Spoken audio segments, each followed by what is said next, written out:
Great. Um, Good morning, good afternoon, and I'm sure somewhere it's evening, so good evening. Thank you so much for joining today's session, and welcome to the first Generation Restoration session during the IUCN Global Youth Summit, Becoming an Ecopreneur. My name is Pato Kilisitse. I am from Botswana. Currently I'm in Gaborone, Botswana. And this is where I'm joining the conversation from. I am the host of Sustain 267 podcast, and it focuses on climate change and sustainability on the African continent. The turnout is looking pretty good and people are still coming in. So really looking forward to having this conversation. And those who are already in, please just use the chat box to introduce yourself. So your name, your title, the organization you're with, and possibly where you're dialing from.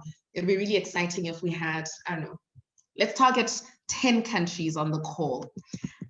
So yeah, please introduce yourselves in the Zoom chat box. So today we're excited to embark on, I guess you could call it a crash course on ecopreneurship. And we'll hear from leading ecopreneurs who have pioneered and built enterprises with restoration solutions at the heart of their work and their purpose.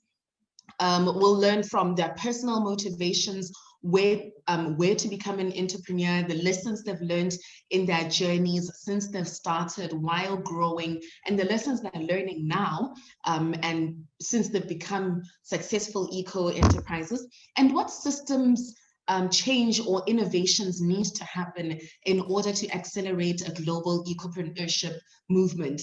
Maybe that's where you can slide in when we then look at the gaps currently. So you'll have the opportunity to ask them all questions during the interactive Q&A sessions. And we'll also have 2 breakout sessions to discuss and identify some of the challenges and needs so that we can look at supporting young people who would like to become ecopreneurs, as well as opportunities to improve our collaboration among us all to address those challenges. So some of the panelists today have global organizations and they're in different parts of the world. So that'll be great for the conversation on looking at collaborating across the globe. And before I pass it over to our ecopreneurs, a few words that you will hear a lot that I'll just clarify on in case you're not familiar with them. So the main one is ecopreneurship. And this is a term to describe the process of principles of entrepreneurship being applied to create projects or initiatives and even enterprises that solve environmental challenges or problems. All our speakers today are ecopreneurs, so we'll be learning more about what they do as they speak themselves. And then generation restoration. So generation restoration is a generation of restoration ecopreneurs. So taking action to protect and restore the planet's ecosystem, a movement initiated by Global Landscapes Forum to mainstream restoration activities in global youth movements, and also to increase opportunities for youth employment in ecosystem restoration. And this is the main tagline for the UN Decade of Ecosystem Restoration. So hashtag Generation Restoration, look it up on social media, some great conversations happening across that, people doing amazing things in relation to that across the world. Now to get it started, our very first ecopreneur, Florent Kaiser, who is the Executive Director of Global Forest Generation. Florent, I just called you Florist. Florent, please. Hi, everybody. Hold on, I'm getting an incredible amount of notes from Zoom. Unmute yourself, I believe I'm unmuted. Can you hear me all well? Yes, we can hear you very well. Okay, thank you. Well, I'm delighted to participate in today's webinar. Youth engagement, entrepreneurship, ecopreneurship, the generation restoration are all the topics of my life and on my journey here. And I couldn't be more delighted to team up and have a conversation with all of you. And I look forward to especially listening to you and to answer some of the questions that you might have. and also upfront offering my and many others support to help you on your own journey, because of the retribution of having myself benefited from a lot of great mentors and a lot of people, young and old, elders and youngsters, that accompany you on this journey and make you become a better person, a better professional, and a better ecopreneur, to use the right term here. So I'm, as was mentioned, I'm the executive director of Global Forest Generation. However, today I will touch on our work, but mostly it's about my personal journey, not that I, not to highlight myself in any special way, but mostly because I want to share some of the lessons I've learned while engaging in this journey and building what we're building. So restoring the earth, our journey to become entrepreneurs. This was already mentioned before, but I want to start off and say one of the strongest topics in my life was that we're now, we all grew up with the dreadful, daunting sort of topic of climate change and destruction and the doom and gloom that come with it, and that we have basically one decade to really get our existence on the planet right, and so on. However, what I want to really invite everybody to speak out, because I'm deeply convinced this is what's happening. We have entered a different era now, and youth is so important in it. It's called the era of restoration, of regeneration, but basically, in short, it's about rebuilding what has been destroyed and really making sure to move forward on our planetary existence that can be healthy. And what I want to say with that is that not only is it there because we have to avoid a dooming or daunting scenario of climate change and all the conflicts and wars and despair that comes with it, but also because it brings an enormous array of opportunities for ourselves, for young people, for ecosystem as such, for communities, but also for businesses, for corporations, for donors, for people, both on people that want to save the world, as well as people who want to make money. There is numbers of opportunities there.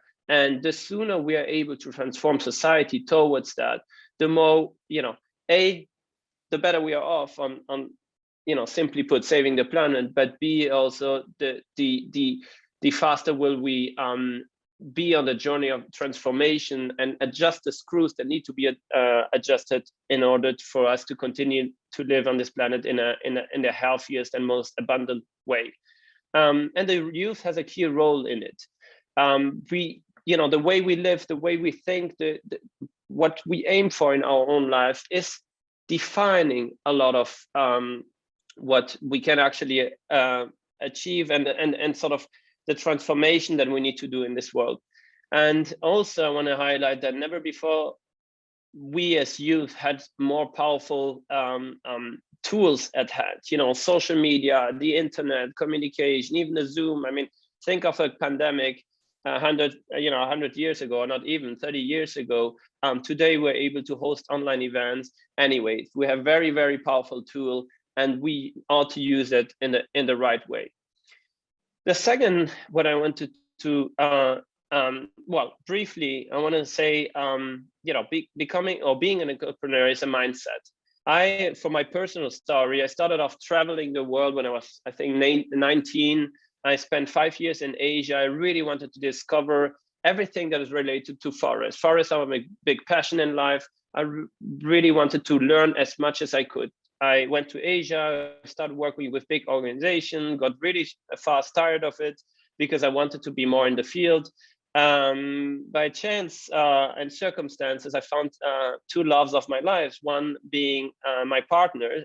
She's from Peru, and I moved to Latin America, and the other one being the great Amazon rainforest. So I spent for the last 8 years, I lived down in South America, working mostly as a consultant and making a living while learning across a lot of different sectors. I work for governments, multilaterals, small NGOs, help set up high impact businesses. I work with investors, and basically trying to understand all the different sectors and actors that are relevant to, in my case, in my mission, to restore forests and conserve the remaining forests.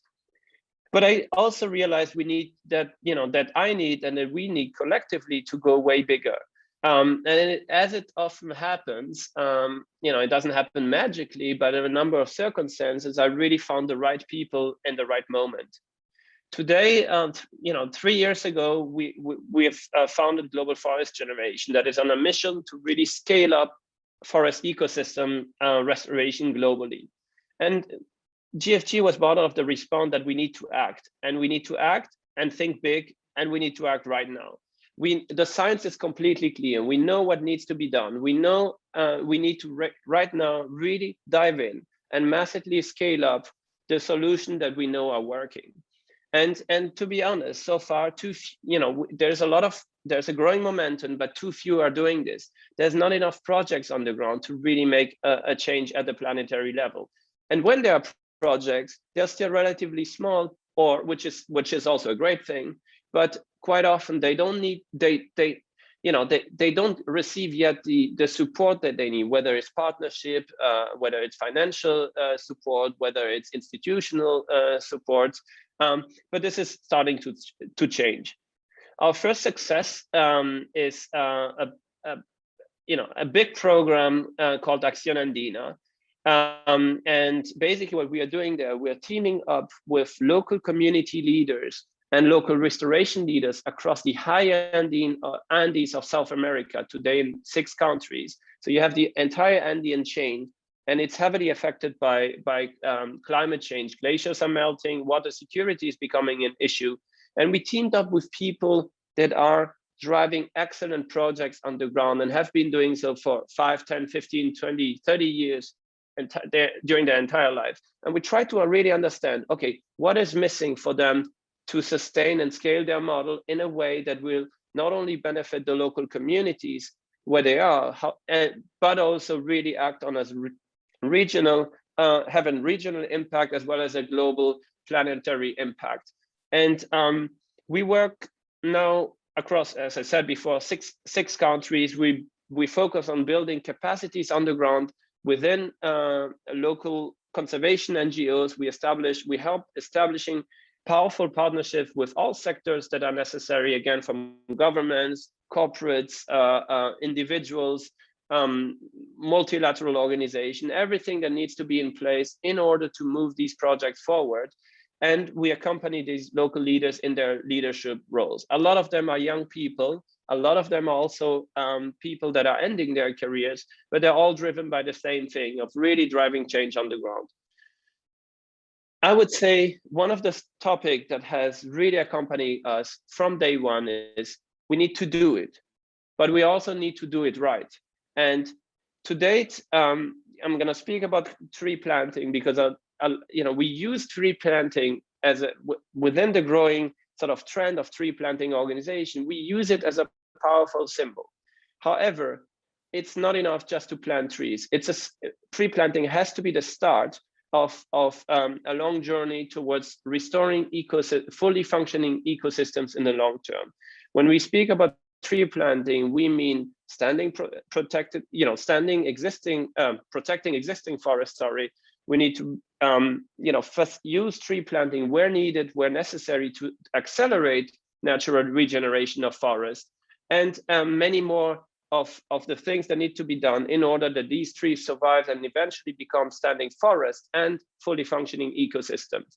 To date, again, speaking both practically and symbolically, we've grown 1.7 million trees within 3 years. We started off with 100,000 trees, with 2 partner organizations. Now we are a growing movement across the Andes. We have now 16 partner organizations, and this year alone, we're going to plant, we just successfully planted 1.2 million trees during 2020. And now we're on a journey to double again and plant with our partner communities more than 2.1 million trees. I mentioned, highlighting of doing the right thing on the ground, doing it right is so important. And I cannot tell you enough how important and how daily the conversation that we are having on our global journey to grow these programs are around how to do programs right, how to plant trees in the correct way. And I must say, where I come from is we can't afford, at this point, we can't afford to get this wrong. Not only would it be a waste of resources if we continue just funding tree planting wherever and focusing just on the numbers, not only would it be a waste of resources, because we'll never really meet the goals that we are doing this for, meaning reversing climate change and increasing climate resilience and biodiversity protection, but it would also endanger the very important community relationships and dynamics on the ground that they are actually the most important aspect and allies, let's say, to really drive actions on the ground to reverse climate change. And there's a dangerous trend at the moment to really focus on tree planting numbers instead of focusing on doing the right thing on the ground and in the long term. We're growing. Our first big program is in the Andes. However, we're looking at different new areas. We're looking at Central America, similarly to the Andes, creating big partnerships over entire ecosystems that need priority protection and restoration. We're looking at connecting coastal ecosystems in Central America. We're looking at the Atlantic rainforest in eastern Brazil. We're looking at the Eastern Alp Mountains between Mount Kenya and Mount Kilimanjaro in Eastern Africa. And we're looking at the Himalayas to bring the story from the Andes to the Himalayas. And we're working with a lot of organizations, including the World Economic Forum, to really understand who are the best actors on the ground and how can we find suitable models that work in those areas. Ending with, I think with this last, let's say, sort of topic, what is my personal or our, there's nothing that belongs to me, but what has helped me over my time as an entrepreneur? What is what I call my Ecopreneurs toolkit, maybe in a way. I think absolutely think big. Think big, and that's restoring the Andes. We didn't go and choose one or two small projects, although it's fundamental to really understand the specifications of a single locality and project. But think big in terms of think about the whole area. Think beyond your own barriers, beyond the perception of, let's say, a small conservation expert, to what are all the sectors we can really bring in. So think big is really something that has helped me overcome my own barriers. Then second, dive into the complexity of our own business. And I cannot say this enough: learn your entire life, from your peers, from the communities that you're working with, from scientists, from everybody around it. And this will not only help you within your current endeavor as an organization or as a program, but also your entire life. Never stop learning. And I must say, when I say learning, it's not necessarily get your next academic degrees. It's really learning by doing and focusing on really swallowing knowledge and understanding as you are growing. Don't do it alone. Find your partners, build a powerful team around you, and especially collaborate with the mentors and elders around you. One of the most life-changing factors for me to become a successful ecopreneur is really about finding the right people that can help you dramatically advance and go through the early stage of a startup. And that has to do with with finding resources, with expanding your networks, with finding opportunities you wouldn't be able alone to discover for yourself. And I see I'm running out of time. I'm going to be faster. Look around you, and so go out of your small conservation sector and look around you. Work with all the other sectors, whether they are the extractive sectors, whether they're big tech sectors, the finance sectors.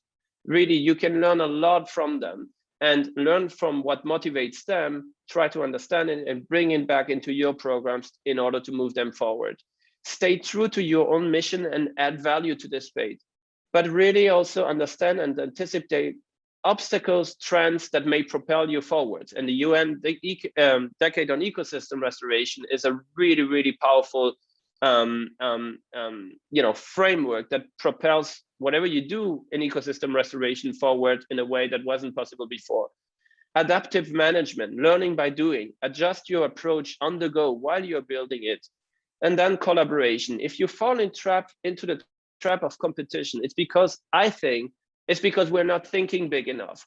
We need to act at the service of the planet and of humanity, and not only of ourselves and our businesses only. This might seem contradictory at times, but it's really a recipe for success.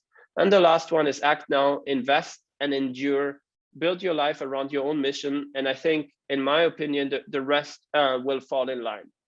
The UN ecosystem, decade of ecosystem restoration is our playing ground. Climate change is really I see as the greatest opportunity of our lifetime. It's a massive challenge that then again, if you think about it in a positive way, forces us to shift gears and transform the way we think and we build our societies with. And on youth, I would say, and this is really my last statement, let's not measure the success of the UN decade or the Trillion Tree campaign only by how many trees have been planted, but also by how many young people were actually able to build a life, a profession, a career around ecosystem restoration and regenerating the planet. That was my last statement. I hope we have a fruitful discussion, and thank you, everybody. Thank you, Florent. Very, very insightful. So before I hand over to our next speaker, I'd like to invite the attendees of our session. If you've got a question or a comment on anything that Florent said, please share it in the chat, and then we'll get back to it later. And then now I'd like to introduce from just next door to me, so just in South Africa, and in one of my favorite cities, Siyabulela Siya Soomani.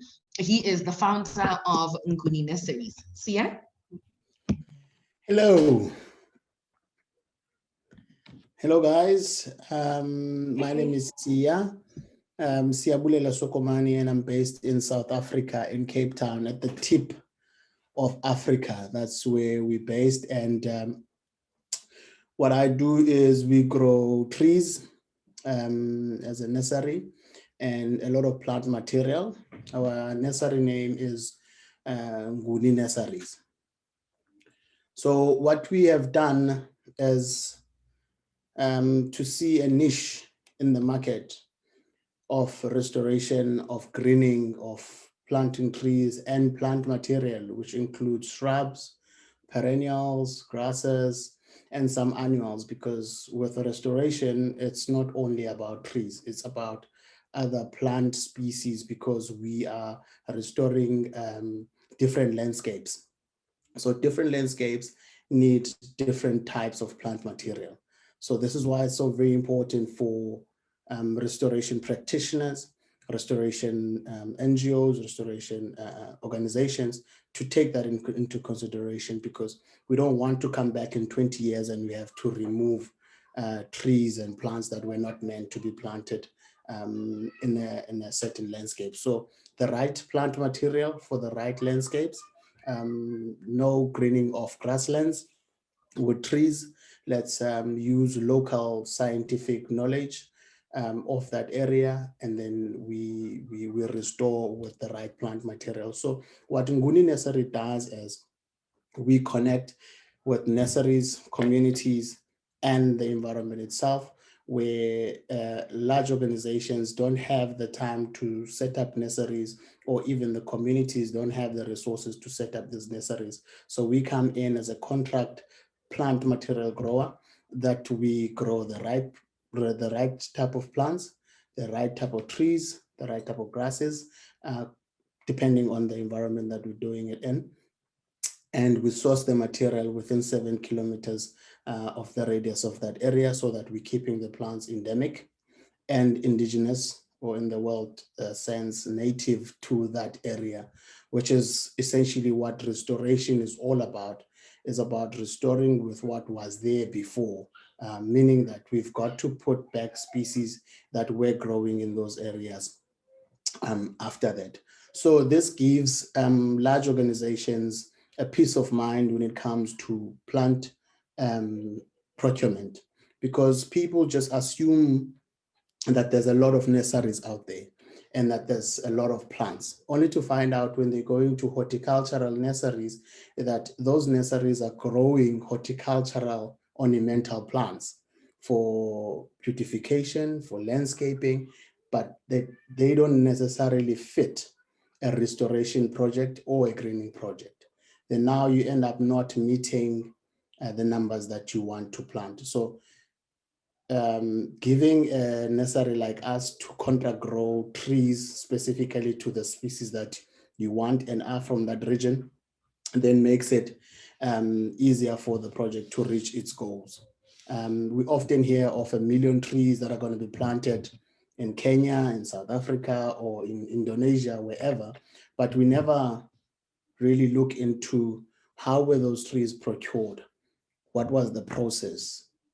What are the species? We always talk about big numbers, but it is really important for science, very important for the landscape that we're doing to actually know about the species and the trees and the plants that we're planting in those landscapes. Another thing that I do is to speak on the importance of plant nursery production towards mass seedling production to scale up ecological restoration in Africa. As we know that the AF100 has got commitments already from more than 28 nations, which are now over 30-something countries. Initially, there was 113 million of degraded land in Africa that has been pledged by these nations. So all of these millions and millions of hectares, in some way, they're going to need plant material. And where are we going to get this plant material? So in Africa, we've got different types of biomes, landscapes that need different plant materials. How are we going to now, if we are to restore this degraded lands, how are we going to get to a point where we have this volumes of plant materials or trees or whatever biome it fits in them? So just to do a little bit of maths, I was not quite good at maths, this is why I grow trees, is that if Africa at the AF100 is committing to 13 million hectares to be restored in the next 10 years. And we just do simple maths of planting a minimum bare of 400 plants in a hectare. So if you times that by 100 million, you see that you're going to need a lot of plant material, and that is 4 billion plant material. And for us to produce so much plants, we need professional nurseries that are going to produce high value trees, saplings, grasses, shrubs, and all this plant material. And they need to be beneficial to the youth of Africa. They need the whole value chain of restoration has to be beneficial to the youth of Africa, the communities, because there is no restoration without the communities that we work in. Big part of what we do also is to make sure that the communities are involved in what we do. Young people, women-led organizations that we partner with to plant a lot of trees in terms of events. As an entrepreneur in the field, I've learned that my network is my net worth. I am nothing without the people that are around me in the ecological space. My biggest client, which is One Tree Planted, we're currently growing 150,000 trees for them. I got into the same room with them because there was somebody that I sat with and I spoke to. So it is very important for young people in the restoration space in our continents to make those networking sessions. We're not big talkers, all of us, but we've got to find ways of collaborating together and learning from one another. And as restorers and people that have got a bit of knowledge, when we're going into communities to do restoration work, greening work, we're not there to teach people. We're there to collaborate with people on the ground so that they can also be influenced to start their own businesses and make a living out of restoration, because restoration won't make sense if we're not involving people. And as an entrepreneur, I believe that we have to believe in who you are and what you're doing. And if you're not driven by the problems that we have in our environment that they need fixing, we need entrepreneurs that are going to come up with products that are not going to be using the conventional packaging, that are going to start using alien invasive plants and trees to turn into products that are sellable. That is where we are in terms of challenging ourselves in the restoration space, because we are generation restoration. And as an entrepreneur in this space, I would like to encourage all the young people of Africa to come and join the restoration revolution, because the fourth industrial revolution is not going to offer jobs as much as ecological restoration, climate change jobs. A 2.5 million evaluated tech company can only employ 4 or 5 people, but 2 billion in an ecological restoration project has got the capacity to employ more than 50,000 people. So this is the way to go for governments, for big NGOs that have the financial muscle to fund our programs, so that we can have meaningful, sustainable projects going forward in the continent and beyond. And thank you on my side. That's all I've got for now. Thank you for that, Sia. I think the first question that came in was from Courtney Gant. And her question was, do you ever do restoration activities in protected areas? And how does that work? Do you want to respond, Sia? And then Florent, I saw you had responded in the chat, but if you'd like to add anything else, please, after Sia, you can unmute yourself. May I also encourage everyone on the call, if you've got a comment or you've got a question, please do share it in the chat. And yeah.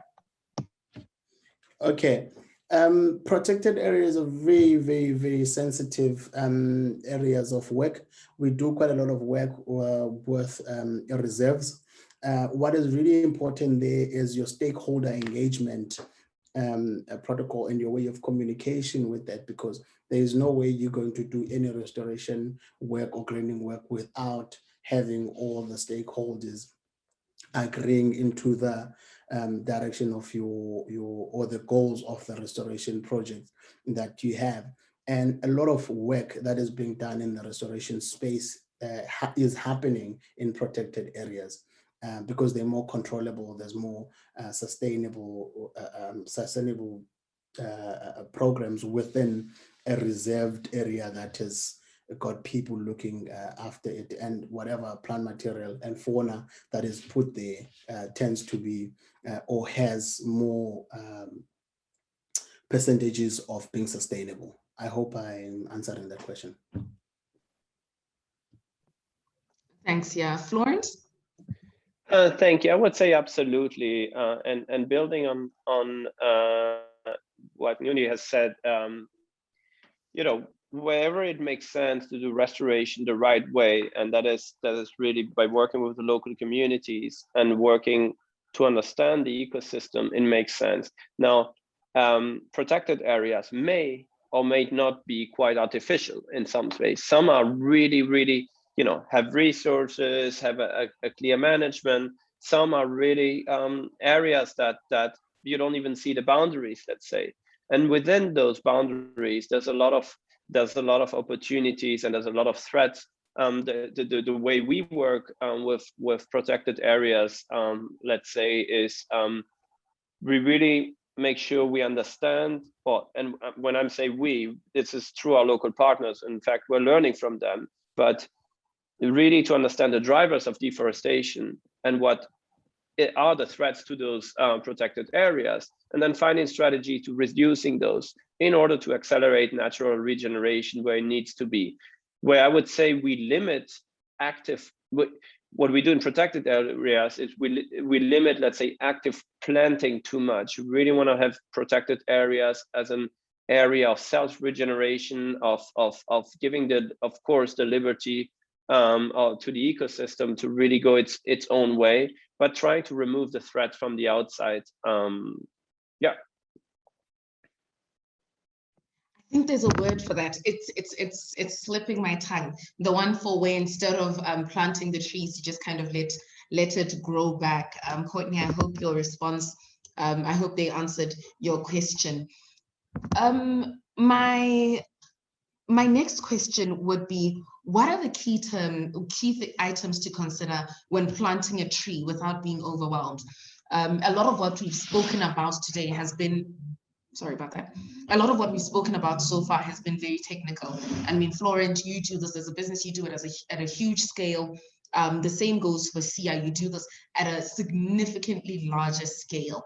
But I think some of the people on the call, or even me, I sometimes plant trees. I'll plant one here, we'll maybe plant 10 for a commemoration. What would be the key items to look out for without one, harming the environment by planting that tree, and two, just being overwhelmed and deciding that, you know what, maybe this tree, and maybe I'm just better off staying out of this with all the complexities that are involved. Florent? I think, yeah, it's there's not an easy answer, but some of the principle, you really need to let it dive in. There is the ecosystems are different. The ecosystems and non-ecosystem, let's say, are different everywhere. Your best strategy, I find, is really first talk to the people. Not only talk, but really get to understand what drives people. How has these lands been historically managed or not managed, let's say, and what do the local people want? Is a tree actually a good thing in their backyard or somewhere else? And so really trying to understand the look. And this is a topic, when I'm trying to bring it back at the global level, this is a topic that is so important. I cannot tell you how many organizations are still in a, let's say, rather patronizing view of saying this needs to be done at the local level and we know how to do it. And it needs to be completely the other way around. We need to support where local people, it's their motivation and wish to transform, and work with them to facilitate their work.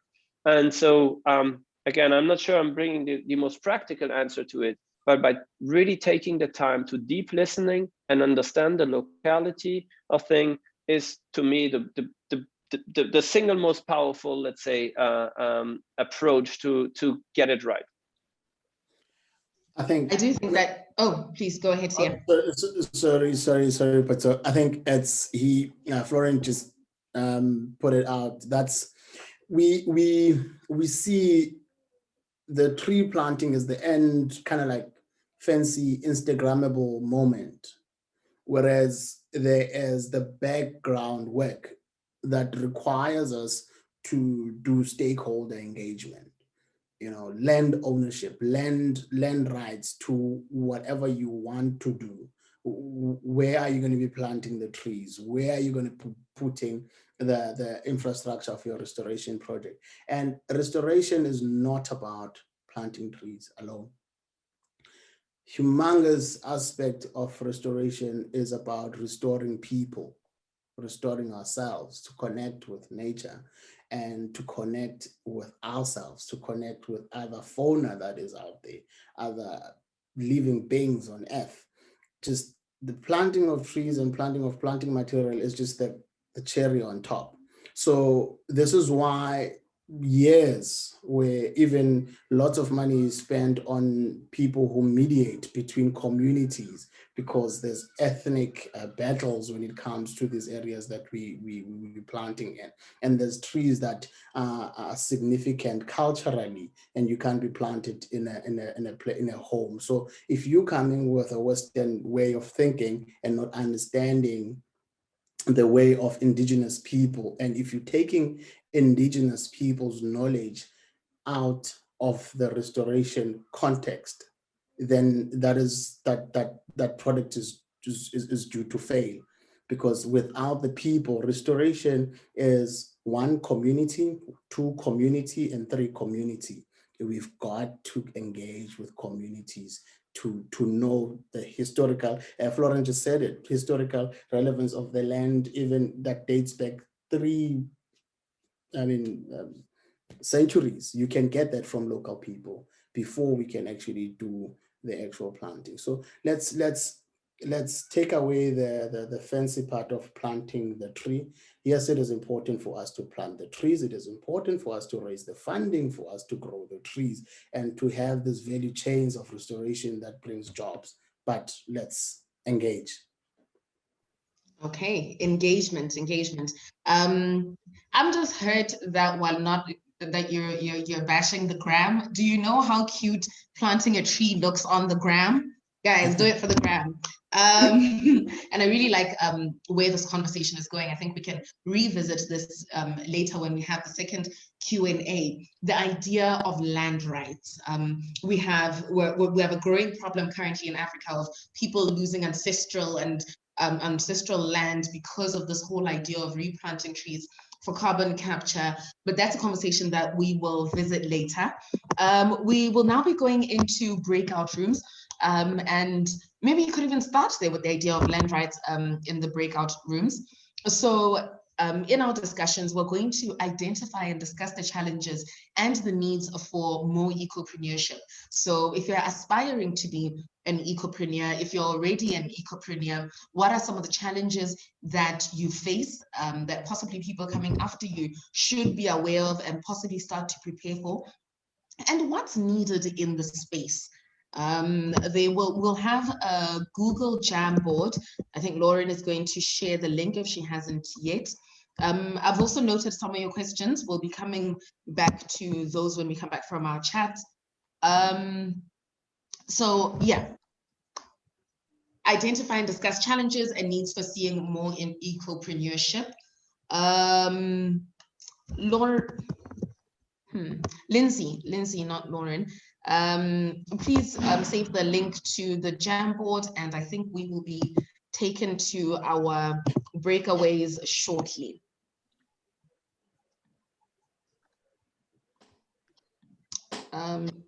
Yes, no?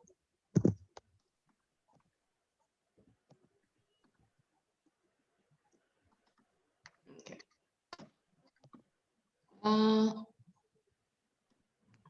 Okay, great. We're still teeing up the breakout rooms. So in the meantime, we'll take one more question.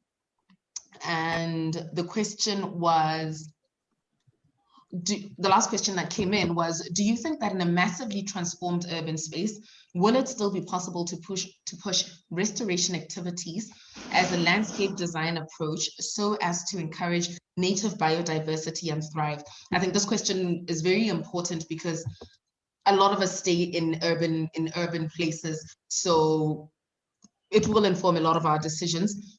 Florent, I see you had already began to respond to it. Do you want to speak to it? And then Sia, you can maybe share your thoughts.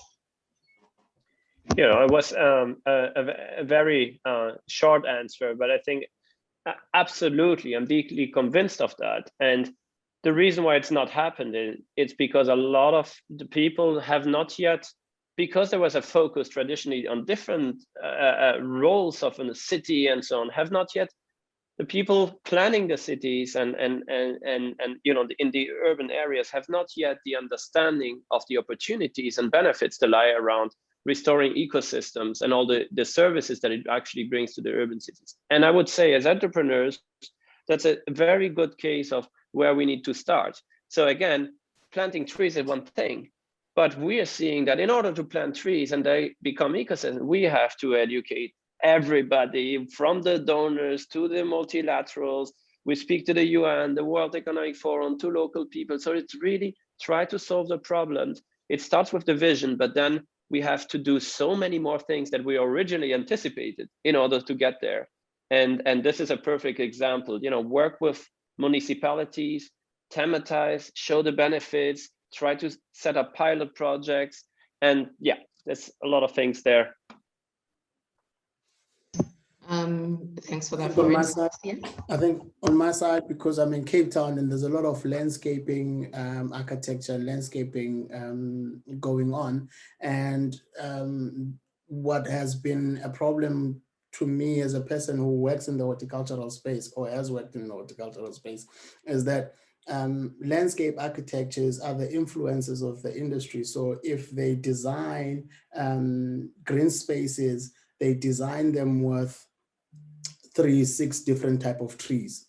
So if you go to this park and the next park has got more or less the same trees, there's no diversity in terms of our indigenous trees that is there. So there's also a birth of natural scapers. People are bringing in new business ideas when it comes to landscape design, landscape architecture, where they're bringing nature back, other creatures into those spaces, and thinking of restoration, thinking of greening, environmental rehabilitation of sites. I know big developers in Cape Town are focusing on environmental rehabilitation work on their projects, and it's part of licensing or part of them getting approval. All those EIAs of that has to be met. So it is very important for cities to lead the way, so that the people in the rural spaces can see that they are sitting on gold when the cities are wanting what they have in the rural areas. So we can curb the whole migrating of people to cities. All right, thank you for that. The point that your response here actually ties back to something that Florence said earlier, where our opportunities and the solutions for restoration luckily lie in financial benefit as well. So like you're saying, landscapers, they're being paid for this work. And this work also serves the environments that we stay in. Thank you for that. We shall now be breaking out to our breakout rooms. So you'll see a tab that'll send you to your breakout room. Please accept that. And then when you're in your breakout rooms, I forgot, please assign one volunteer to be your group speaker, so to speak, so that when we're back in the big group session, then you can feedback on what were the main points from your conversation. Yeah, Dion? Yeah. I can. I think we're ready. Okay. Yes. Yes, you may. Thank you. Hi, everyone. I actually thought we were deep in our conversation. I still thought we had a tad bit more time. We even lost track of time. Why has it been short like that? Yeah. But I hope everyone. Someone speaking. Hello.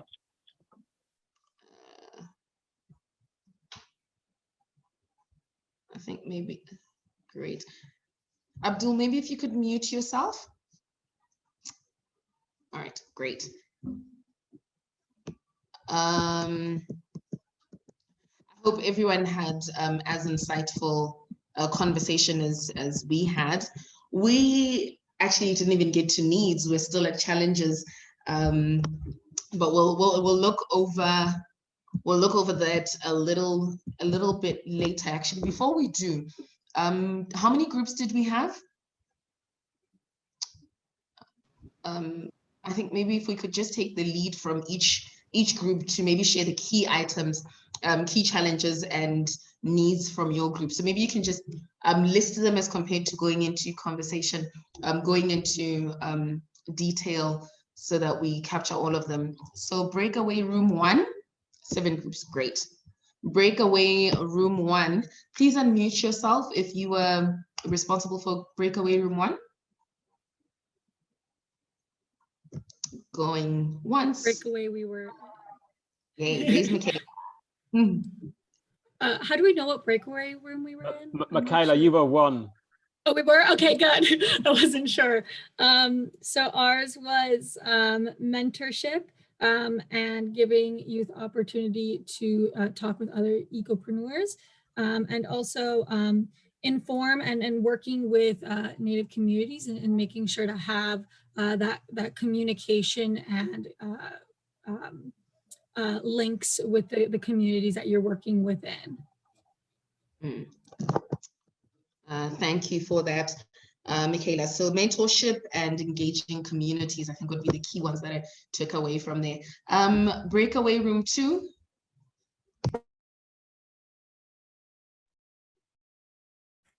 Hi, yeah, we mostly talked about how ecopreneurship is kind of thriving in certain countries and areas of the world as opposed to others. So one of the challenges is having a more equitable distribution of these like restoration activities like around the globe, and also not like necessarily pushing restoration or regeneration on certain countries, and making sure that all countries are like prioritizing this need is something our group talked about.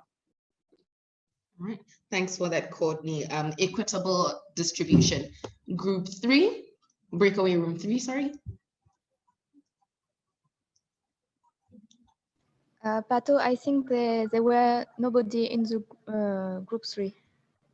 Okay. Thanks for that, yeah. Okay, group 4. Group 4. So that was Maria or Claire or Gab. If any of you would like to share what we had, some of the highlights of what we had discussed.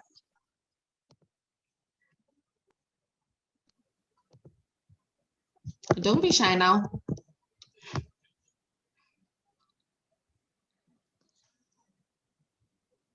There's Maria.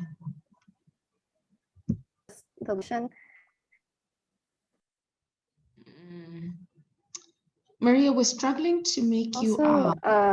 Yeah. Maria, we're struggling to make Sorry, you you out. can't hear. Yeah. Could you maybe type it in the chat?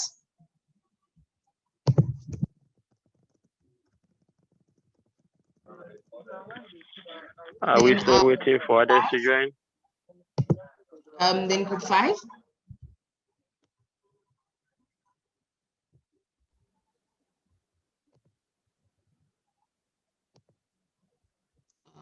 Was anyone from group 5? Breakaway room 5. Going once, going twice. Jens, did you want to share first?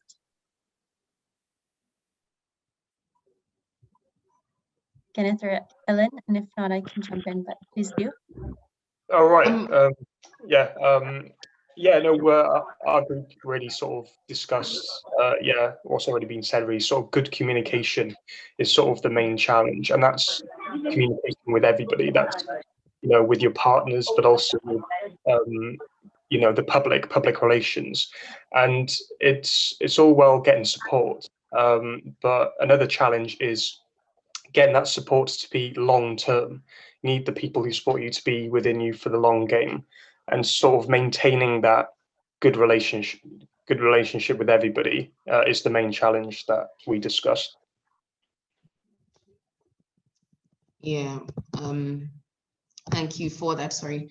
And then breakaway room 6.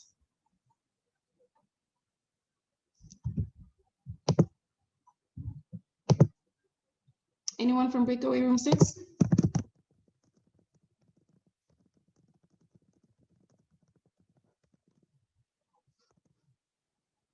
Room 6. All right, great. So I will go from room 6. Thank you.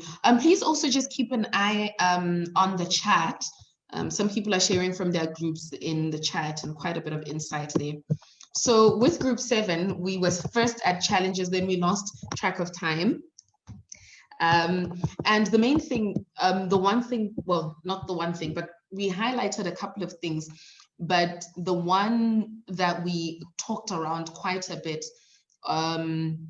which hasn't been mentioned yet, earlier Sia spoke about entering and building networks.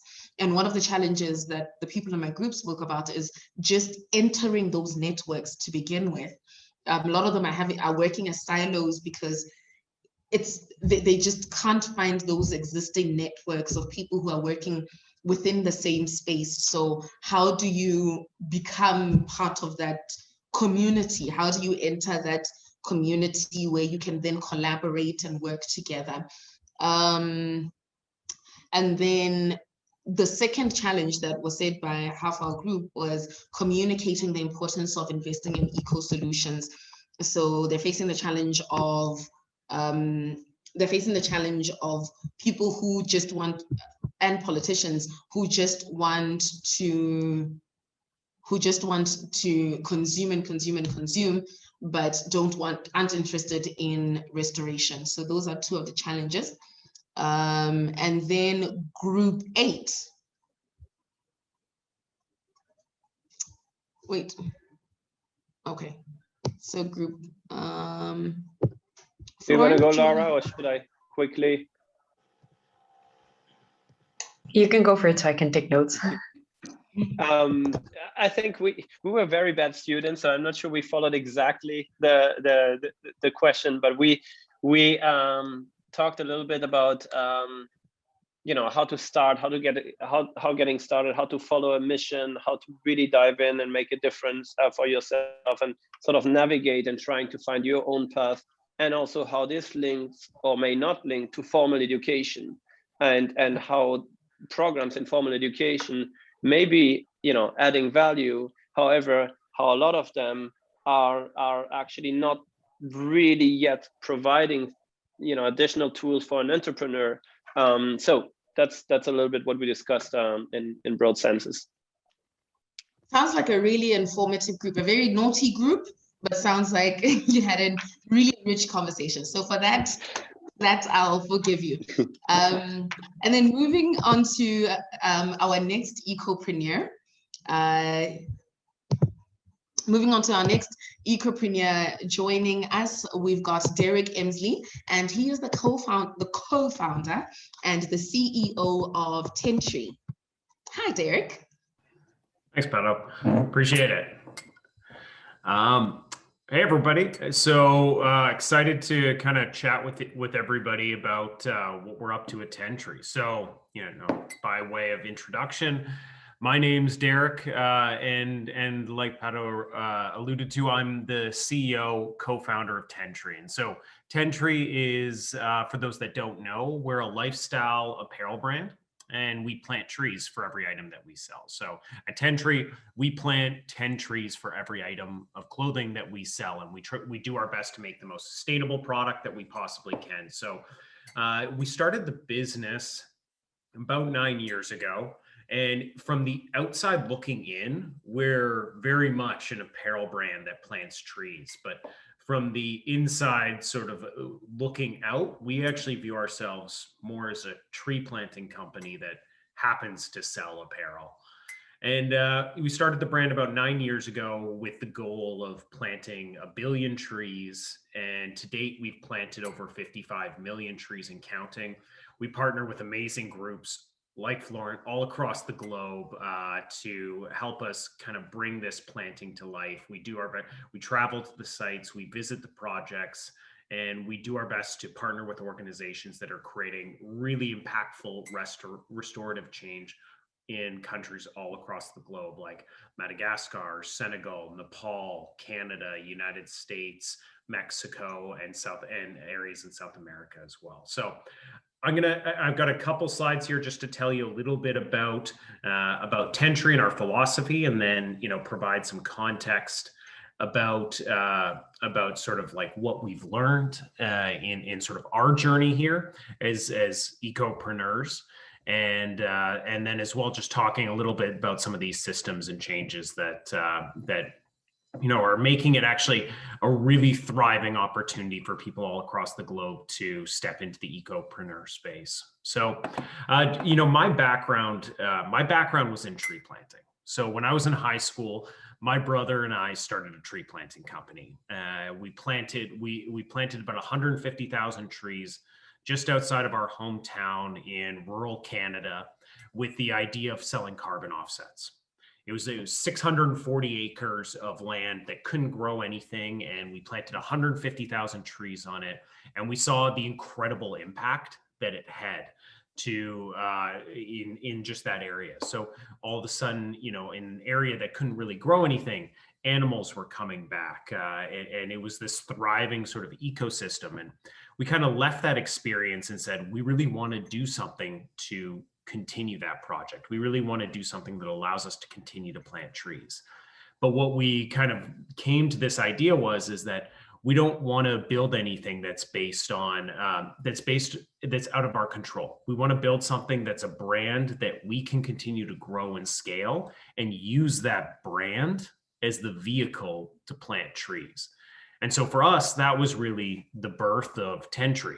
The idea was not to build an apparel brand. The idea was to plant trees, and apparel was really our vehicle to do that. So I'll share my screen quick here and be pretty quick with some of these slides so that Lindsay told me not to sort of spend too much time on slides. So Lindsay, can you just give me like a nod here to say if you can see? Yeah, perfect. So basically, this is sort of an abridged version of our philosophy at Tentree. But when you think of why we started the business, it was really to plant trees, but it was also another thing. It was also our belief that when we looked at the world of sustainable activism out there, we felt like a lot of it was frankly disempowering. We felt like a lot of it was kind of pointing its finger at us, telling us what we weren't doing, or telling us how we weren't good enough. And what we wanted to do was create a safe space for environmentalists and a positive world where it wasn't just about what you're not doing, but it's about what impact you can have as an individual. So at Tentree, our belief is in making environmentalism accessible. Our belief is that big change starts small, just like, you know, everybody on this call, and that ultimately, if we do more to positively reinforce those little individual acts, whether it be, you know, bringing a reusable tote to the grocery store, whether it be, you know, investing in a brand or a project around restoration and planting trees, ultimately these little acts that we can each take as individuals are going to add up to a big collective change. And so for us, we want to make that more accessible. So our vision as a brand is making saving the planet simple. And, you know, it's purposely simplistic, because for us, our vision is to create a world where saving the planet is simple, not today where it is incredibly complex and challenging. And we recognize that this is an oversimplistic idea, but ultimately what we found is that our community really rallies around this idea of being able to feel like their actions can make an impact in the lives of people all across the globe. And the way that we do that is by empowering humanity to make an impact through trees. So we do it through trees. And so when we think of the tree side of things, a lot of people from the outside looking in go to our website, they see a lot of apparel, they see a lot of people wearing our fleece, our t-shirts, things like that. And they think, well, this is an apparel brand that just happens to plant trees. But again, we view ourselves as a tree planting company first. And so we partner with projects all across the globe to rebuild ecosystems, to, you know, sequester carbon, to support different habitats of animals and individuals, and provide jobs all across the globe. And that's really why we exist. We would not exist as an apparel brand were it not for planting trees. Second, you know, when we think of really how we exist and why we exist, starting with trees, the next logical step would be the apparel. But in fact, we think of it next as our community, and we kind of call it the Earth Stuff community. And you can kind of see through the sort of illustrations and things like that on this PowerPoint is some of our sort of approach and our kind of humor that we approach these things with, because for us, it's about creating a safe space for aspiring environmentalists. We recognize that everyone's not perfect. Everybody's busy, fallible people, but we all want to have an impact. And this idea of living more, what we call environmental-ish, taking that first step on your journey to environmentalism and really empowering others to do the same, has had a huge impact across our social channels. We have over 500,000 followers on Facebook. Our blog gets over 1 million annual visits and growing. Our YouTube channel has a significant visitor base as well. And our ambassador community, which shows 4,000 here, is growing by as many as 1,000 per week. But our most important channel for the Earth Stuff community is Instagram, where we have over 2.5 million followers. And actually 2 Earth Days ago, we launched this green tile that you see here, the double tap to plant, which ended up at the time being the 3rd most liked post ever on Instagram. and it went completely viral. We saw people all across the globe resharing it, liking it, things like that. And for us, really, it goes back to this idea of making environmentalism achievable and making it easier for people to take part in it. And really, our social channel and our community are how we do that. And last is the product. And our belief is that at the end of the day, we're here to connect individuals with planting trees. And the way that we do that is through product. So we want to make sure that our product has as little impact, as little negative impact as possible. So we think about it as maximum comfort, minimum footprint. So as a business, we've offset the entire supply chain of our business through, gold standard carbon offsets, in addition to the planting of over the 55 million trees that we've planted. Not to mention, we partner with the best manufacturing we can, the most ethical manufacturing we can. We use the most sustainable fabrics that we possibly can. So ultimately, that's who Tentree is. And I'll stop sharing here and kind of get back to it. But ultimately, that's who Tentree is, and we're working to sort of plant that billion trees and create the most sustainable company that we possibly can. And when I think of the group here today around Ecopreneurs and really what we've learned and in growing and starting a sustainable eco enterprise, a few things kind of come to mind. One is creating community. If you saw what I alluded to before, it's really, for us, the power and the growth of the brand has been behind the community that we've created. We're at the beginning of a huge wave of people wanting to get involved with this. And while to a lot of us, because we're in it, it might seem like we're a few steps along this journey, we're still at the very beginning. And there's a huge wave of people that are going to be stepping into this space and experiencing environmentalism for the first time, and creating that community that makes it easier for them to do it and empowers them to take not just the first step, but the second and the third, is going to be a huge opportunity. The other thing that comes to mind for me is fallibility. For me, as an ecopreneur, and I think a lot of people in this call would probably resonate with this, is that it's often hard to balance the perspective of being perfect. We're trying to pitch a idealistic view of what the future looks like. We're trying to restore the globe through reforestation and providing jobs and all these different things. But ultimately, at the end of the day, we're also in a world where people are becoming more and more critical of projects and trying to find the things. And there's a lot of people that are making claims that they can't back up. And so people are becoming more skeptical.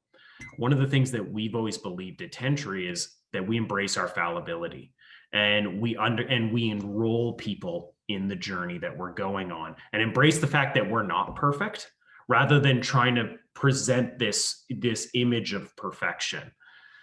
And the last thing I would just say is owning the story. We didn't know a thing about apparel when we started this business. We only knew tree planting, and we've been incredibly fortunate to partner with groups that know a heck of a lot more than I do about tree planting. And really being authentic and coming from a place of wanting to do good is going to push you as an ecopreneur further than frankly the entire sort of group of entrepreneurs that are coming out without that perspective. And the last thing I would just say is that we are at what I still believe to be what is going to be one of the most significant shifts in sort of the society that we have to date. COVID's accelerated this in a lot of ways, but you think about just the significant shifts that are going to take place here due to the net zero commitments and groups like that are trying to make over the next 30, 40, 50 years. There's huge opportunities for people all across the globe. Everything from the small sort of like local initiatives to the big global initiatives. And there's never been a time in history where platforms were accessible that allowed groups to scale in ways that they couldn't and get their message out to a broader audience, whether that be social media, like, you know, the Double Tap to Plant campaign that got over 15 million people across the globe interacting with it, or whether it be groups like platforms like Shopify, Amazon, and a handful of others that immediately allow people to access millions of people across the globe. We're at the beginning of a groundswell of movement in the sustainable space, and the platforms for us as entrepreneurs and individuals to bring our voice, our unique perspective to the world has never been greater. So I think from that perspective, that's Tentry, that's us, that's kind of what we've learned here over the last almost decade of doing this. And you know, thanks everybody for kind of having me. Lindsay, Florian, thanks for the invite. And I guess, Pato, I'll hand it back to you. Okay. Thank you for that, Derek. Okay, I've now got quite a bit of, so I had to move, but yeah. So firstly, thank you for that. Quite a bit of quite a number of comments there. People really looking forward to working with you. And then coming in from Fai, can you please tell us the part played by youth organizations and women in your tree planting programs across the globe? Absolutely. I mean, we partner with organizations all across the globe, and, you know, I'm based here in Vancouver, Canada. Like I fully recognize that I don't necessarily have the understanding of what is necessary in each different location. I understand North American planting. I don't necessarily have all the answers for all the global projects we partner with. So we've been fortunate to work with incredible organizations all across the globe that have those sort of boots on the ground and have a local understanding. Florent partnering on the project in the Andes is a great example. And to the question of how we partner with sort of women and different youth organizations in these local communities, it's frankly dependent on what is the local need. For instance, in Madagascar, a lot of this project is focused on an employ to plant model where locals have cut down their trees for firewood and shelter, and leading to the destruction of their ecosystem and the habitats that supported the fishing community. And now, as a result, we're looking to employ those individuals to restore their ecosystem so that they can go back to the fishing that they used to. So in areas like that, we actually find that the distribution of the workers in those areas tends to be about 60 to 65% female. And another example is in Nepal, where we set up a project there about 5 years ago. And that project is run by an individual. Sorry, I can't remember, her name's evading me right now, but she actually started the project with us a number of years ago and now leads a team of about 13 project planting leaders. And in that area, 9 of those 13 leaders, managers of these projects, are female as well. So we've been incredibly fortunate that we've been able to partner with organizations that really have supported the empowerment of the local communities, the youth organizations in those areas, and particularly, frankly, the success has been really driven by a lot of the female community in those areas too. Sorry, Pato, you're on mute. There we go. Sia and Florent, may I please also invite you back into the conversation for this? Actually, let me just quickly check, because we had a bit of technical difficulties earlier with one of our speakers. Okay, we seem to have lost her again, so that means we won't be having her. So a question that came up in the Q&A earlier, the land rights conversation. A lot of the tree plantings and projects that you are engaging in are in the global south. And even when we look at the different projects, when you are talking carbon offsets, a lot of them are in the global south. How are you ensuring that that is done in a fair way to the local communities? because there are currently, there's a bit of pushback when it comes to restoration. And one of the arguments is that people are having to be displaced from their ancestral lands, from their homes, for this tree planting, for these tree planting initiatives that are being foreign led. How do you ensure that that is not something that your company, your business contributes to? Florent, do you want to go first? Hi, well, appreciate the question. For us, securing land rights, building on what we said before, the deep listening among local communities, and really making sure your project, your model is deeply based, on the motivation of local communities to bring back their forests, and thus their model is inherently linked to ancestral rights, land rights, and so on.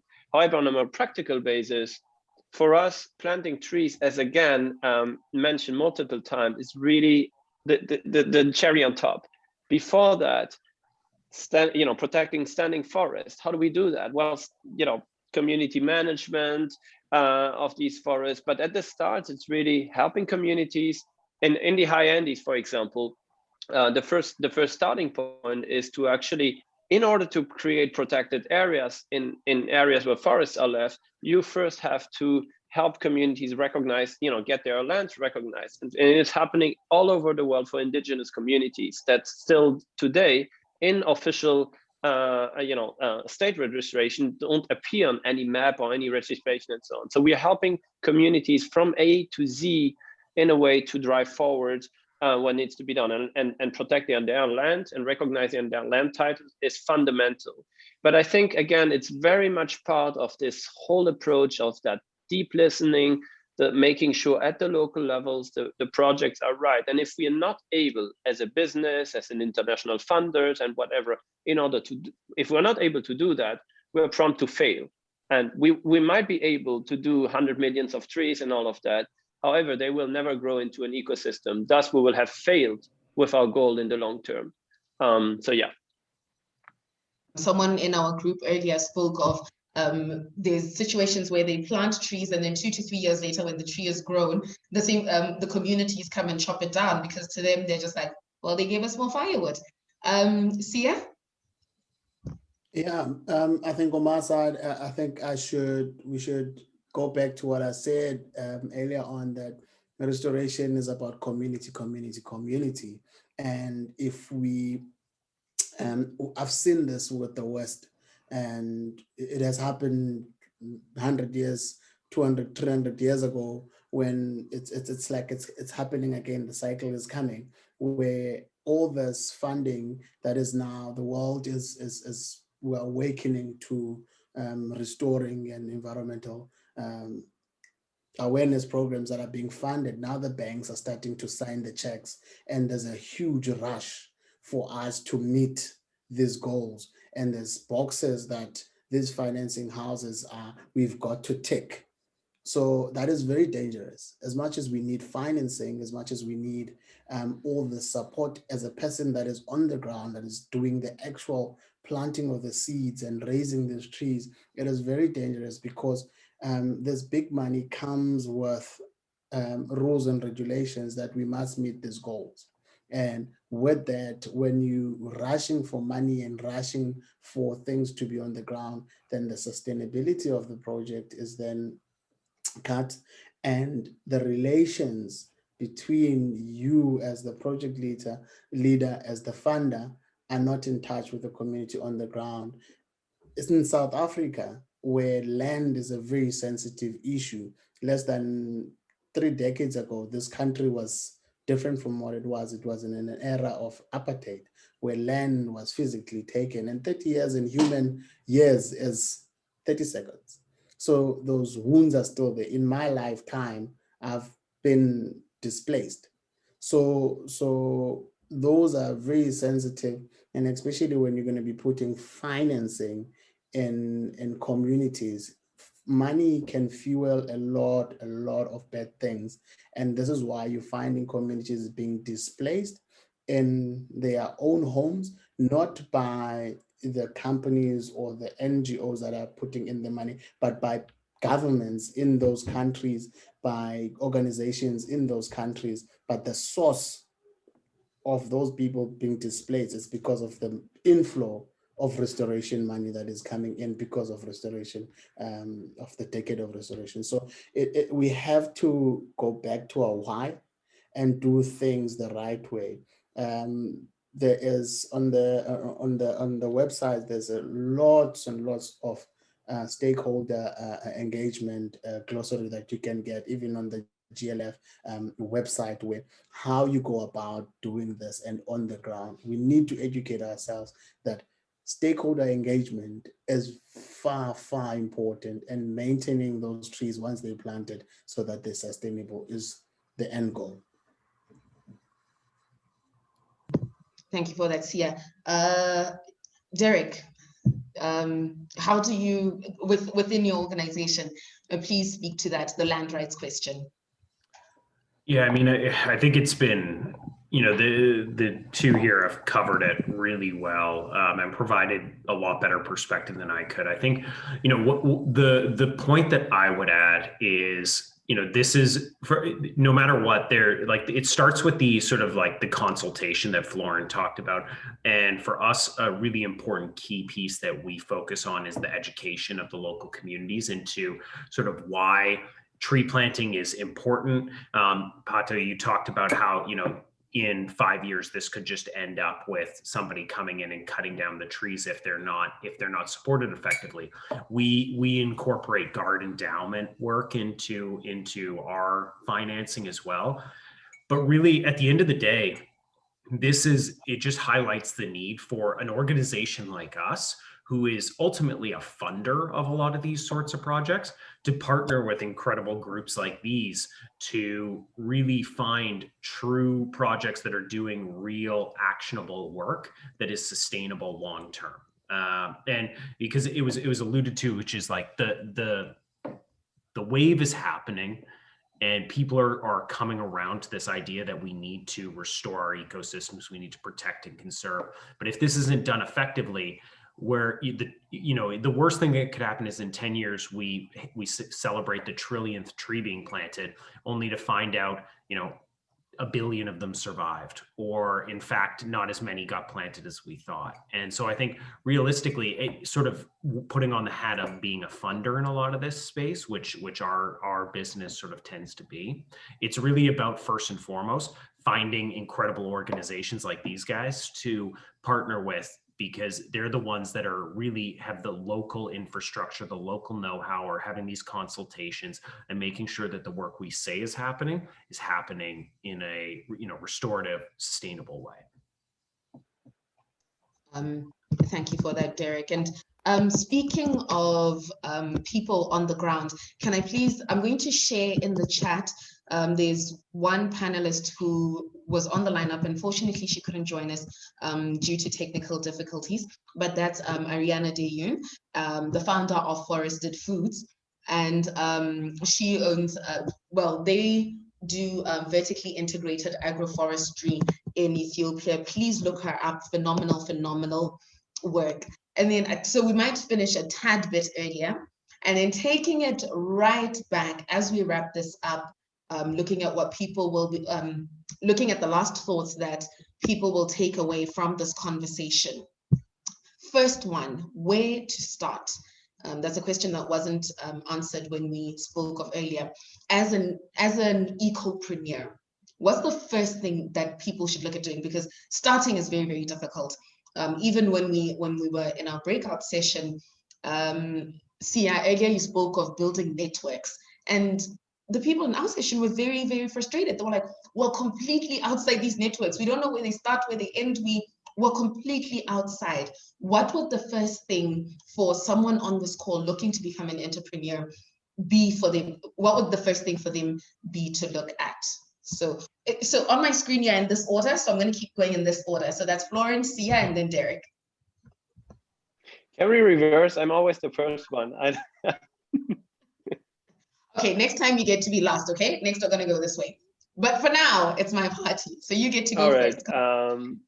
So how to get engaged? I'm just trying to remember how we started, but I think showing interest and deep diving, and then naturally connecting to the networks, you know, attending, going there, being part of events, start talking to people, linking in on all the social media platforms and you know, LinkedIn or Instagram, and really being less afraid of formally talking to people. And this is something that I cannot stop saying. You know, at the beginning it was about talking to your supervisor, and then it went on and on and on. Today we talk to corporates that are, you know, that have millions and millions and millions of budgets, and we're seeing there's no reason to be afraid of it, because many of what they're looking for is exactly what what you are looking for as well. So finding the connection points and adding value and asking questions all the time and wanting to learn. This will, you know, really bring you forward. And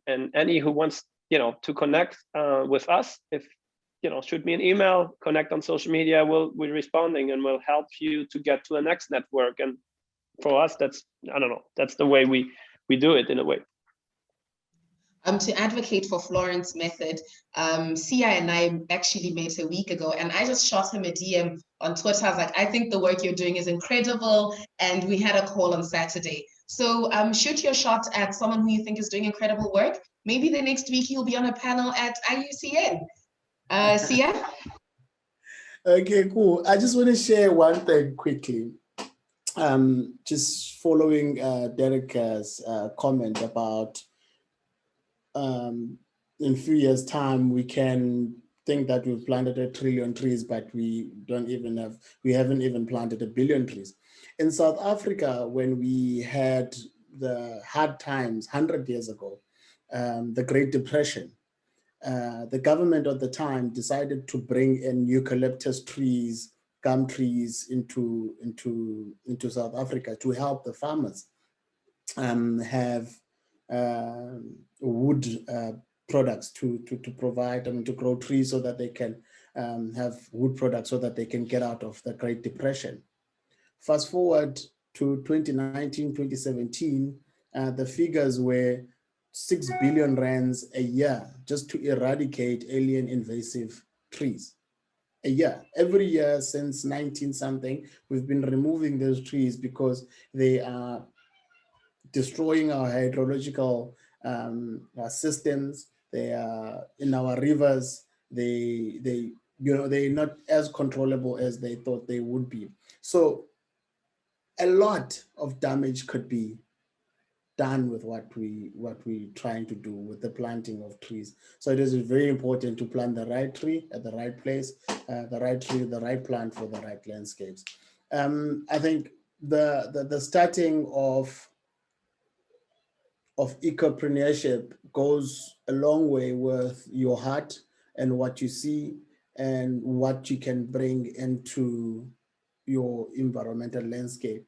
It's quite different from a conventional business in a way, but it has to be treated like one. So hence the networking sessions, and you must be willing to be knocked around. You must be willing to learn.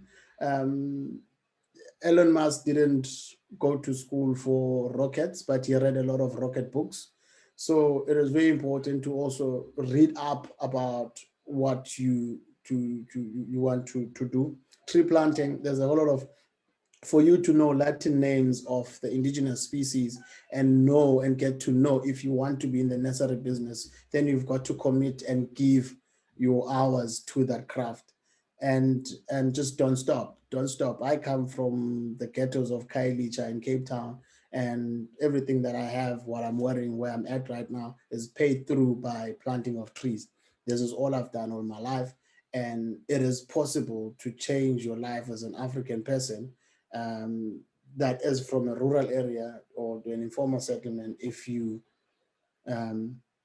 stay in your craft and just believe and just get up every day. It is so attractive in the gram, as you said, to plant trees, but it is a tiring and heavy lifting work. As you can see behind me, I think that is about 60,000 plants that you're seeing just in one section. So it is a lot of hard work that you need to commit to.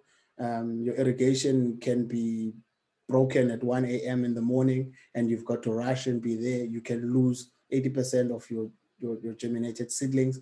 These things happen. So you must be there. It's not like so it's just keep on pushing and just be motivated for a greener, greater planet. Okay. What I take from that, Sia, is tap into the old skill we learned from school of do your homework. I mean, we've been hearing that all our lives. Just do your homework and keep on keeping at it. Derek? That's a hard answer to follow up. You know, and I think honestly, what's been said is kind of like the core of it. You've got to, just like with anything, you know, you've got to put in the work, you've got to do the homework, you've got to learn, and you've got to get out there and sort of be vulnerable and get out in the communities and put yourself in uncomfortable positions where you don't know the answers and you're learning from people that do. Groups like this are incredible areas to sort of like tap into, to network within these sorts of communities and amplify your voice. But ultimately, I think it's reaching out to people that you otherwise maybe wouldn't. And Florence sort of said it with regards to people are looking for individuals that want to make a difference. And, you know, the reality is that we are still in our infancy. We don't, like, whether you think that group, that organization, that corporate knows everything and you know nothing, like the reality is we're all learning. And so this is a very sort of like inclusive, you know, community driven sort of space, because that's ultimately, the problems are too big for one organization to solve. And so it's going to be a group that solve this. So I think it's just getting out there and kind of getting involved.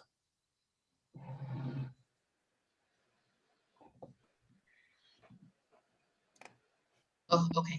There we go. Thank you for that, Derek. Definitely, the more hands on board, the more progress we'll make. So as we close the session, I think what's the one key takeaway you would like everyone to take away? So one key takeaway, everyone.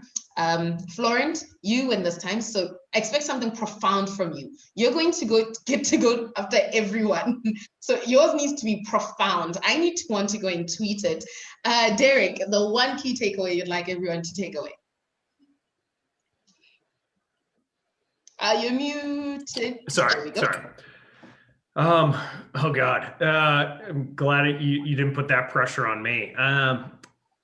I just, we are at the beginning of, we're still in day one of the environmental sort of like restructuring that we're going to go through as a global population. And at the same time, we've never had the platforms or the opportunity to amplify our message and our unique perspective more than we do today. So all I would say is, you know, if there's one thing, like the opportunity is there to create and build and get involved. And I would just challenge everybody to say, you know, take that first step. Reach out to the person that you didn't necessarily, that's been sort of sitting in your draft emails for the last while, that you haven't had the confidence to reach out to, and do your best to get involved, because it's just getting your toe in the door is the first step. And we need more people. We need more people that are engaged, that want to make a difference. And the opportunity's never been better. The fruit is ripe for the picking. I think that's the key thing I took away from that. And there's space for you. Thank you for that, Derek. Sia, you look deep in thought. You had a whole person talking before you.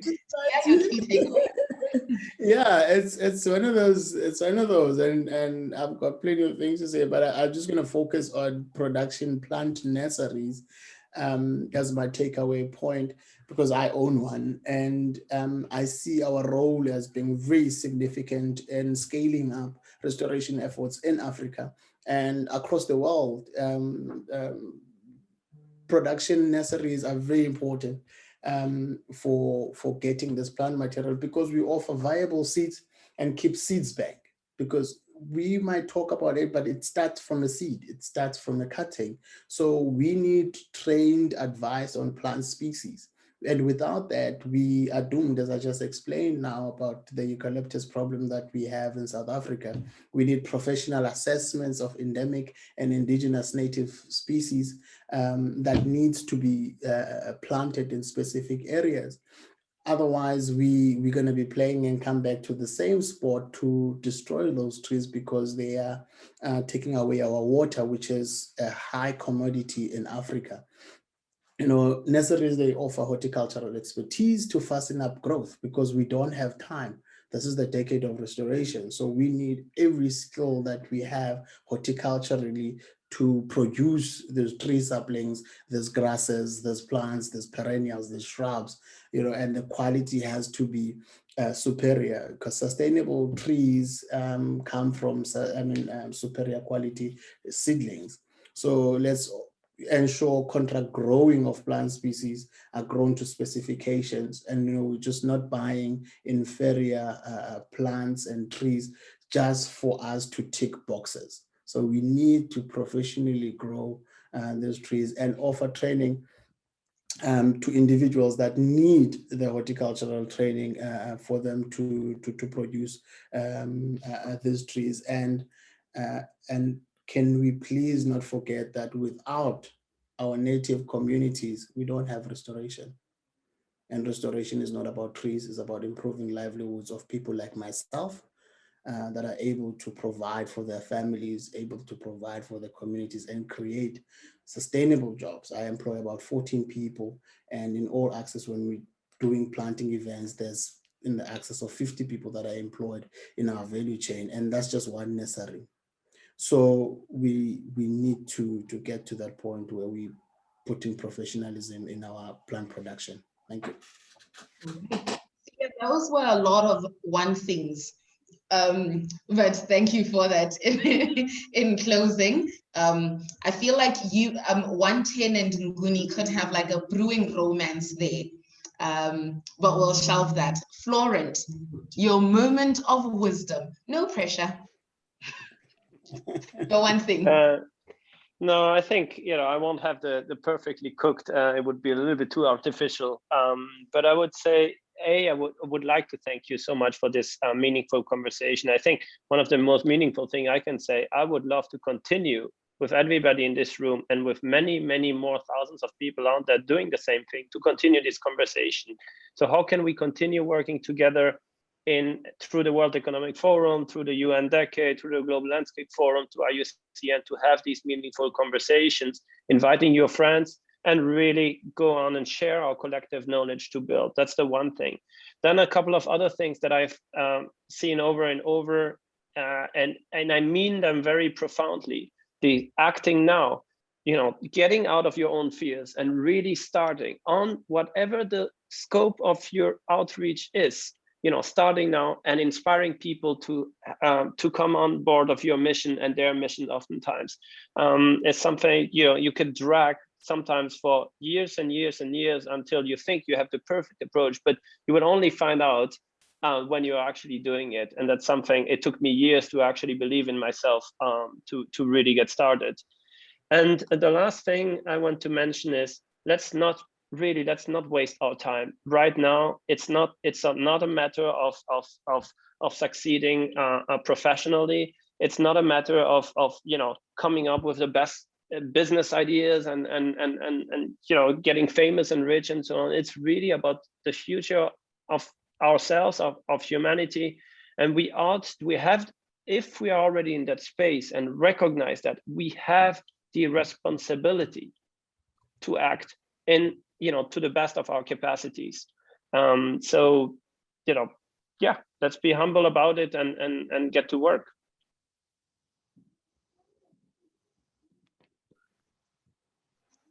Gentlemen, Derek, Sia, Florent, thank you so much for the conversation. Very insightful, learned quite a bit. I haven't been very active in the restoration space, But thank you so much for making time for this conversation today. So as we close this, here are my key takeaways from today's conversation. There is lots of opportunity that bridges environment and business. Take up that opportunity. Ecopreneurship is a mindset. I'm going to put Derek in the spot just now. Ecopreneurship is a mindset and something that you live. So when Derek was on Dragon's Den and he had he had an offer, I think, of someone who was just like, we're going to drive business, and someone who also understood the principle of the idea behind his business. He went with the person who understood the idea and the purpose and the value of the business. And then the other thing, tree planting is not part of a system. It's part of a system, not the end. And then we need to measure success at the end of restoration, not only by how many trees have been planted, but how many lives have been positively affected by the trees that have been built. And then I think today's keyword has been community. Everyone has said it. I think we all believe in it. Community, community, community. If you're on social media and you want to go tweet about this, our hashtag is community. That's our word for the day. Collaboration, not competition, because again, we're a community. Consider land rights. Make protecting the environment accessible. It shouldn't be elitist. It is not elite. Let's make it accessible and reach out. If you take anything from this conversation, it is reach out. I just shared my my contacts. The panel has shared their contacts. If there's anyone who you'd like to ask anything, please feel free to reach out to them.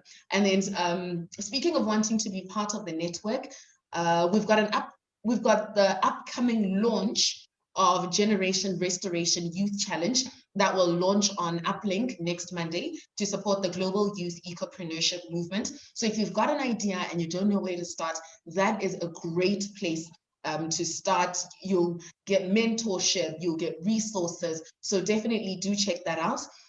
We'll also be having a second session on Thursday the 15th of April.